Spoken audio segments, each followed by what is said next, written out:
mais l'eau dans certains endroits est devenue tout simplement ocre.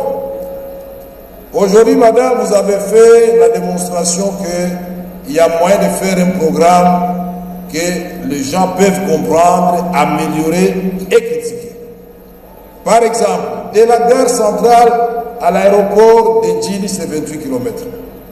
Alstom France nous propose de nous faire un métro rapide à double voie, à moins de 300 millions de dollars. Mais quand on voit des projets qui ont englouti des millions et des millions de dollars, nous aurions résolu déjà ce problème des gens qui partent à pied et qui reviennent à pied, puisque là il s'agira d'un train rapide, propre, et chaque train, puisqu'il est prévu 5, chaque train va transporter 1500 personnes par jour. C'est extraordinaire. Quand nous regardons les domaines que vous avez soulignés qui nous intéressent tous de l'agriculture, nous nous posons la question de savoir, bon, les minéraux, on dit que c'est devenu une malédiction, je n'y crois pas. C'est mal géré tout simplement. Avec le nouveau ministre, je crois qu'il y aura de la révolution. Mais est-ce que la terre est devenue aussi une malédiction pour les Congolais? Est-ce qu'aujourd'hui, il n'est pas possible, madame, qu'on assigne à chaque province, par exemple, 40 000 hectares, selon sa spécificité topographique, physiocratique. Dire, bon voilà, les grands Kasaï, les grands Katanga, faites-nous 200 000 hectares de maïs. Est-ce que c'est possible? Quand cet argent quitte la banque centrale et réellement orienté vers les intrants, les équipements pour produire, il y aura de l'inflation quand ça va sortir. Mais quand vous allez récolter, on va résorber l'inflation et notre monnaie va retrouver sa valeur effectivement. C'est le secret du Brésil, madame. Faisons-le chez nous. Mais pour cela, il faut donner des exonérations. Les matériels agricoles, les intrants agricoles, au lieu de donner des exonérations aux amis et aux voitures de luxe. Donc tout cela est faisable. Moi, je pense que, à ce qui concerne l'Assemblée nationale, la collaboration, elle est acquise.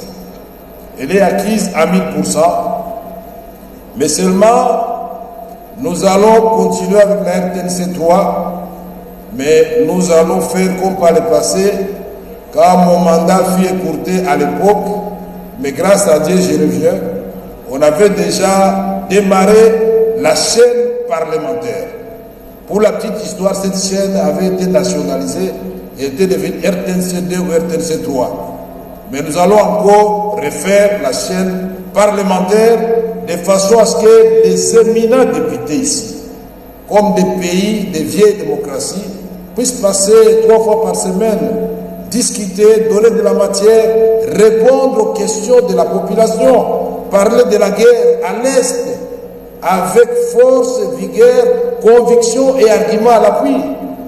Nous n'allons pas laisser cette tâche au gouvernement seulement. Avec notre chaîne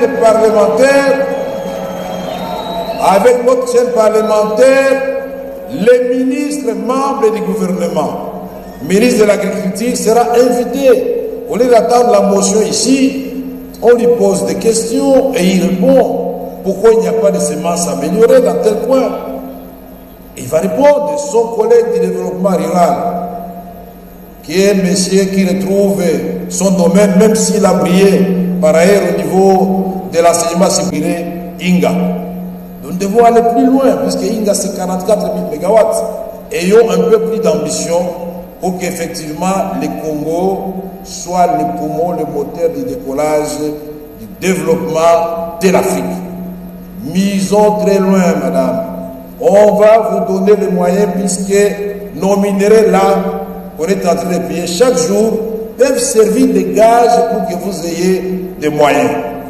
Et en biotique, vous pouvez faire beaucoup de choses avec des investisseurs qui ne demandent que la protection judiciaire ou juridique, c'est selon, qui demandent que l'État puisse diminuer les taxes, puisque trop d'impôts sur l'impôt, et que nous puissions fermer toutes les voies de Machamba là où passe la faute. Et vous verrez que la RDC va réellement nourrir l'Afrique et une partie du monde. Nous allons éclairer l'Afrique et industrialiser l'Afrique.